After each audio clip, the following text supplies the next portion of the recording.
విదేశాల్లో చదవాలనుకుంటున్నారా? అయితే విదేశ్ కన్సల్ట్స్ ను సంప్రదించండి. కూటమి ప్రభుత్వం వచ్చి 4 నెలలైంది. సూపర్ 6 లేదు, సూపర్ 7 లేదు. ఫీజు రియంబర్స్మెంట్, ఆరోగ్యశ్రీ, ఆసరా, అమ్మ ఒడి, రైతు భరోసా, స్కూళ్ళ ఆసుపత్రుల అభివృద్ధి అన్నీ పోయాయి. 3 నెలల్లో 1,50,000 పెన్షన్లు తగ్గించారు. నాణ్యమైన చదువులు లేవు, వ్యవసాయానికి పెట్టుబడి సాయం అందలేదు, ఆర్బీకేలో సేవలు లేవు, ఉచిత క్రాప్ ఇన్సూరెన్స్ లేదు. అన్ని విషయాల్లోనూ ఈ ప్రభుత్వం విఫలమైంది. చంద్రబాబు అబద్ధాలు, మోసం పట్ల ప్రజల ఆగ్రహం పెలుబిక్కుతుంది. ప్రజల కోపాగ్నిలో కూటమి ప్రభుత్వం దహించకపోవడం ఖాయమని వైఎస్ జగన్మోహన్ రెడ్డి గారు చెప్పిండు. నిన్న వైఎస్ఆర్సీపీకి సంబంధించిన అనుబంధ సంఘాలతోని మీటింగ్ పెట్టిండు.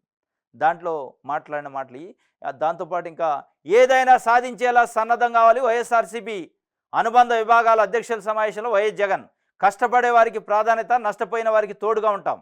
ఇది మన పార్టీ, మనందరి పార్టీ. మనం కలిసికట్టుగా నిర్మించుకున్న పార్టీ. జగన్ మీ అందరి ప్రతినిధి మాత్రమే.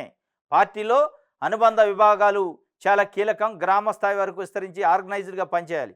పిలుపునిస్తే గ్రామ స్థాయి నుంచి కదలిక రావాలి. పార్టీ నిర్మాణంలో యువత, మహిళలు, రైతులకు భాగస్వామ్యం, సమన్వయం కోసం త్వరలో వర్క్షాప్ కూడా పెడతారట. అంటే వాళ్ళ పార్టీకి సంబంధించిన కార్యకర్తలు చెప్తుండే ఆయన. ఏదైనా సాధించడానికి సిద్ధంగా ఉండాలి. పార్టీ ఒక చిన్న పిలిపిస్తే గ్రామ స్థాయి నుంచి కదిలేటట్టు యంత్రాంగాన్ని తయారు చేసుకోవాలి. దానిపైన వర్క్షాప్ పెడతారట. వాళ్ళ రాజకీయం వాళ్ళది. మొత్తానికైతే అది జరుగుతుంది.